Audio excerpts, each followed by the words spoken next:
Heyo, Ben here, and welcome back to my election prediction video. So, if I remember correctly, last time I had Utah safe. I'm moving it into a state that could be very, very close, and I've forgotten to remove a few other states.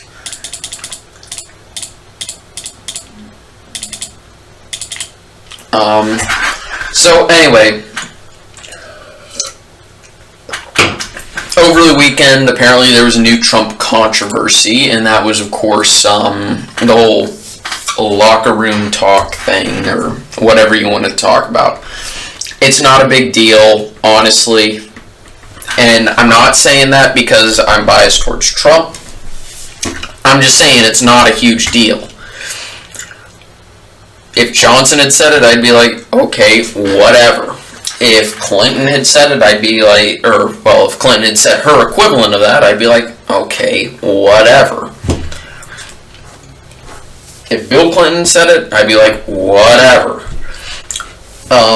And the reason is, most of the adult population has at least said something akin to what Trump said, or at least talked about the other sex in a vulgar manner, including presidential candidates and sitting presidents themselves. JFK is a famous womanizer. So, if we're going to be casting shade, let's at least make the shade casting about something, somewhat important.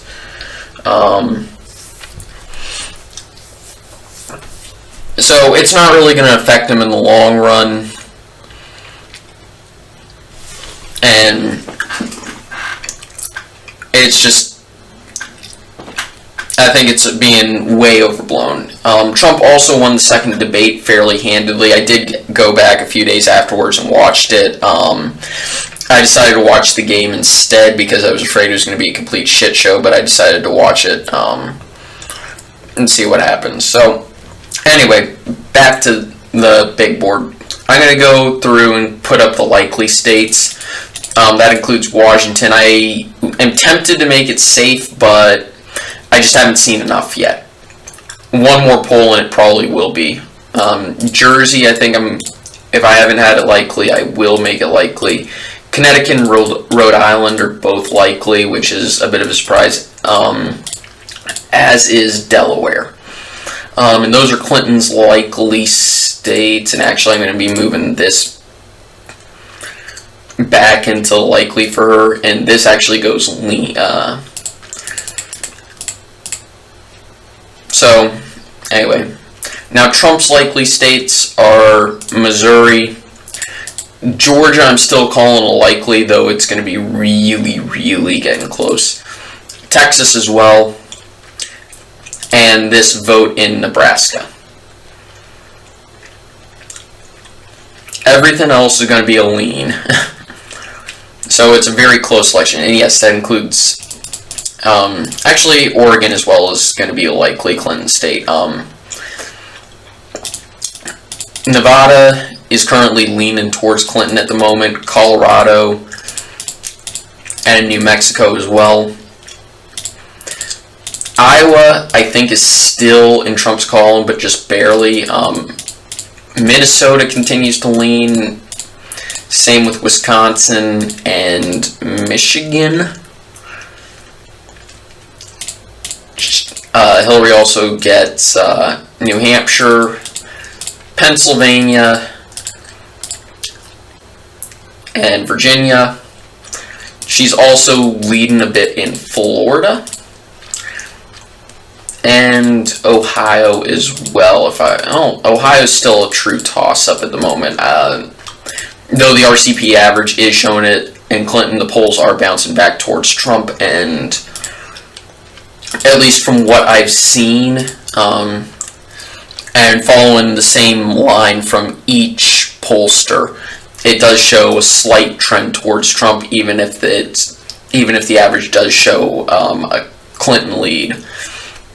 I try and look at only the past 3 or 4 weeks, because there's no point in using a 5-month-old poll.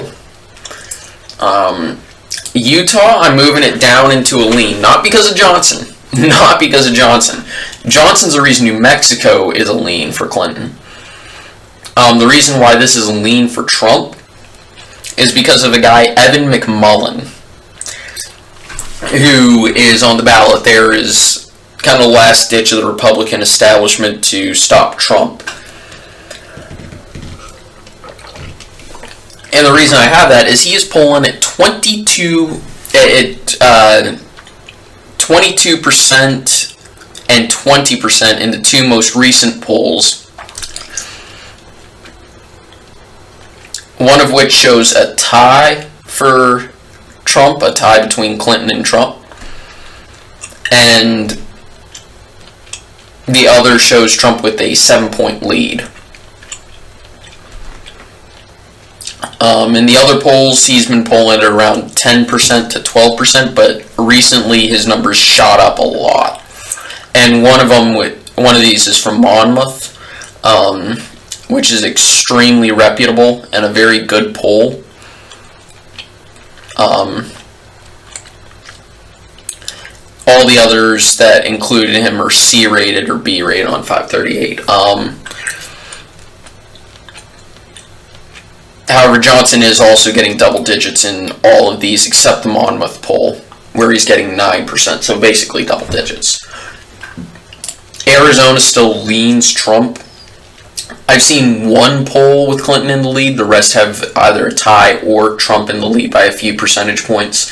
So I'm still going to give it to Trump. North Carolina is a true toss-up from what I've seen so far.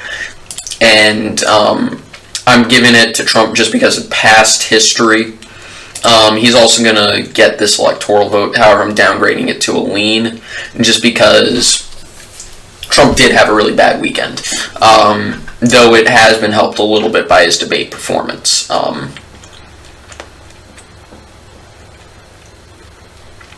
So that's kind of what I'm expecting the map to look like on election day. And I think it's going to wind up being on Kelvin's channel.